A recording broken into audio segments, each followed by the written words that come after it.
ফার্স্টে আমরা জানবো যে HTML-টা কী জিনিস। HTML-টা হচ্ছে কি একটা ল্যাঙ্গুয়েজ, এর ফুল ফর্ম হচ্ছে কি হাইপার টেক্সট মার্কআপ ল্যাঙ্গুয়েজ। HTML-টা সাহায্যে আমরা আমাদের ওয়েবসাইটকে বিভিন্ন রকম নির্দেশ করব যে তোমার কালারটা এরকম হোক, তোমার এই জায়গাটার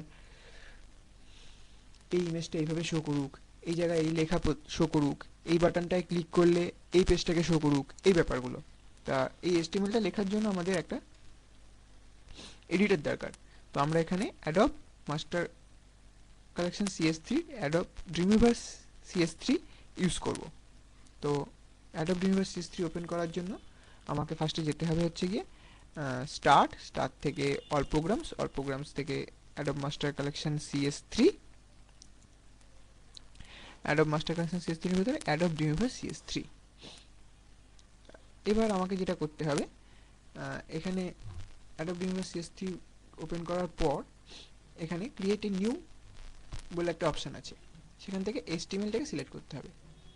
ঠিক আছে, এবার HTML সিলেক্ট করার পরে এই ফাইলটাকে আমাদেরকে সেভ করতে হবে। ফাইলটাকে সেভ করব আমি ডেস্কটপের মধ্যে একটা ফোল্ডার ক্রিয়েট করব। ফোল্ডারটা এবার কোনো একটা নাম দেবো, আমি এখানে নাম দিচ্ছি প্রজেক্ট, প্রজেক্ট নাম দেওয়ার পর এই প্রজেক্ট ফোল্ডারের ভেতরে আমি ইন্ডেক্স নামে আমার ফাইলটাকে সেভ করব, যার এক্সটেনশনটা হবে হচ্ছে কি HTML, INDEX, ইন্ডেক্স। সেভ করে দিচ্ছি আমি, দেখুন এখানে অটোমেটিক index.html বলে সেভ নিয়ে নিয়েছে। এবার আমি যদি আমার ডেস্কটপে যাই তাহলে এখানে একটা প্রজেক্ট বলে ফোল্ডার ওপেন হয়েছে, মানে ক্রিয়েট হয়েছে, এবং তার ভেতরে index.html নামে একটা ফাইল ক্রিয়েট হয়েছে।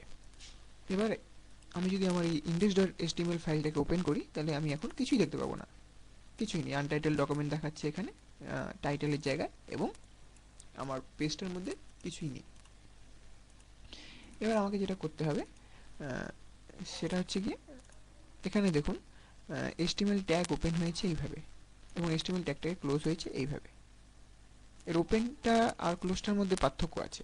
HTML ট্যাগটা ওপেন হয়েছে এইভাবে এবং ক্লোজ হয়েছে এইভাবে। এর ভেতরে হেড ট্যাগ ওপেন হয়েছে, হেড ট্যাগটা ক্লোজ হয়েছে এইভাবে। এই হেড ট্যাগের ভেতরে আবার মেটা ট্যাগ ওপেন হয়েছে একটা, মেটা ট্যাগটা কিন্তু এইভাবে ক্লোজ হয়েছে।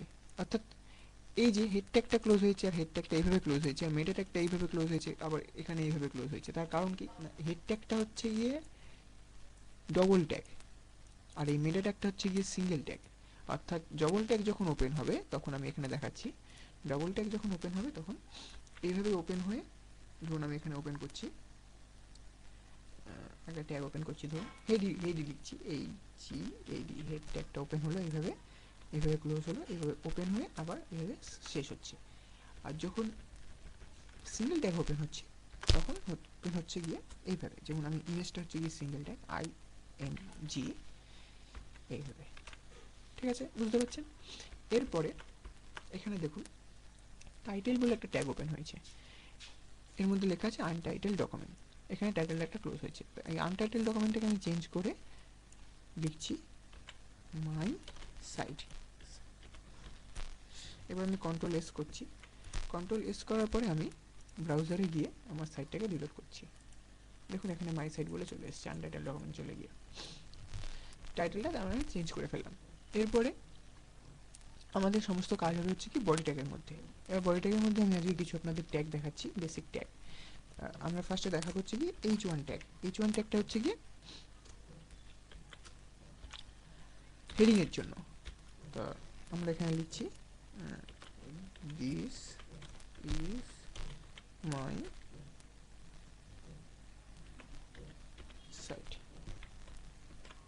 এটা হচ্ছে গিয়ে আমাদের H1 ট্যাগ। এরকম H2 ট্যাগ আছে, H3 আছে, H4 আছে, এভাবে H6 পর্যন্ত আছে। তো আমরা এখানে H2 ট্যাগটাকে ইউজ করছি, H2 ট্যাগটাকে ইউজ করলাম।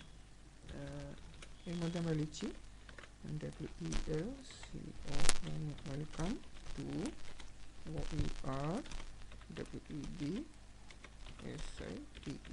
সাইট, কন্ট্রোল-S সেভ করলাম। এবার আমরা আমাদের ইয়েতে যাচ্ছি, গিয়ে আমরা এটাকে রিলোড করছি, ব্রাউজারে গিয়ে আমাদের সাইটটাকে রিলোড করছি। দেখুন একটা হচ্ছে this is my website, this is my site, এটা হচ্ছে গিয়ে আমাদের H1 ট্যাগ, এবং ওয়েলকাম টু আওয়ার ওয়েবসাইট হচ্ছে গিয়ে আমাদের H2 ট্যাগ। এরকম বিভিন্ন ট্যাগের পার্থক্য রয়েছে, বিভিন্ন ট্যাগের স্টাইলটাও আলাদা হবে, যেমন H1 ট্যাগের স্টাইল এটা, এবং H2 স্টাইল ট্যাগের স্টাইল হচ্ছে কি এইটা। এবার যেটা করবো আমরা সেটা হচ্ছে কি প্যারাগ্রাফ। প্যারাগ্রাফের জন্য আমরা ইউজ করবো পি ট্যাগ। প্যারাগ্রাফ লেখার জন্য আমরা পি ট্যাগ। এবার আমরা কিছু কন্টেন্ট বা লেখা নিয়ে আসছি এখান থেকে, আমরা এটাকে কপি করলাম, কপি করে আমরা এখানে দিয়ে দিচ্ছি কন্ট্রোল ভি, ঠিক আছে। এবার আমরা এটাকে কন্ট্রোল এস করে সেভ করছি। এবার দেখুন আমরা যদি আমাদের সাইটটাকে রিলোড করি তো এটা আমাদের প্যারাগ্রাফ। এরকম আমরা প্যারাগ্রাফ আরও প্যারাগ্রাফ আনতে পারি। পি ট্যাগটাকে আমরা এখান থেকে কপি করে নিচ্ছি, কপি করে আমরা এখানে পেস্ট করে দিচ্ছি নিচে অংশে, কন্ট্রোল এস করে সেভ করছি। দেখুন এখানে আরেকটা লাইন চলে আসবে, আরেকটা প্যারাগ্রাফ চলে আসবে আর কি। দেখুন দুটো প্যারাগ্রাফ এখানে এসে গেছে।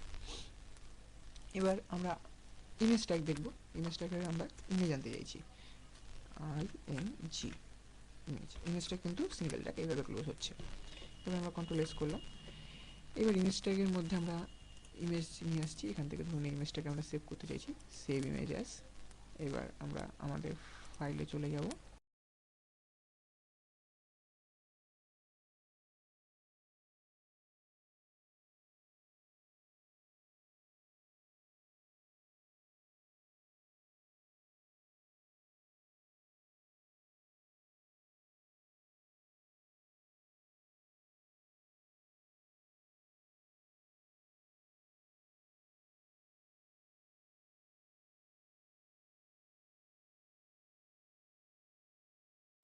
মানে ফোল্ডারে চলে যাব, প্রজেক্ট বলে ফোল্ডার। এখানে আমরা ইমেজটাকে সেভ করে দিচ্ছি, সেভ। সেভ হয়ে গেছে। এবার যদি আমরা আমাদের প্রজেক্ট ফোল্ডারটা দেখি তাহলে দেখুন এর মধ্যে পিকচার -wallpaper.jpg নামে একটা ইমেজ ফাইল সেভ হয়ে গেছে। এবার আমরা এইটাকে আমাদের ওয়েবসাইটে নিয়ে আসতে চাইছি, এর জন্য আমাদের এটাকে রিনেম করে পুরোটা কপি করে নিতে হবে এক্সটেনশন সমেত। .jpg হচ্ছে কি এক্সটেনশন, আর এটা এক্সটেনশন হচ্ছে কি .html। এবার আমরা ইমেজ ট্যাগের ভেতরে গিয়ে একটা অ্যাট্রিবিউট ইউজ করব। অ্যাট্রিবিউটের কাজ হচ্ছে গিয়ে ইমেজ ট্যাগের সাথে আমাদের ইমেজটা লিঙ্ক আপ করে দেওয়া। আমরা এখানে এসআরসি অ্যাট্রিবিউটটাকে ইউজ করব। এসআরসি লিখে আমরা যদি এন্টার দিই তাহলে এখানে দেখুন SRC is equal to double quote open এবং ডবল কোট শেষ এসছে। এবার এই ডবল কোট ওপেন এবং শেষের মাঝখানে আমরা আমাদের ইমেজ নেম সমেত এক্সটেনশনটাকে কপি পেস্ট করে দিলাম। এবার আমরা কন্ট্রোল এস দিয়ে সেভ করছি। এবার আমরা যদি আমাদের সাইটটাকে রিলোড করি তাহলে দেখুন এখানে ইমেজটা চলে এসছে।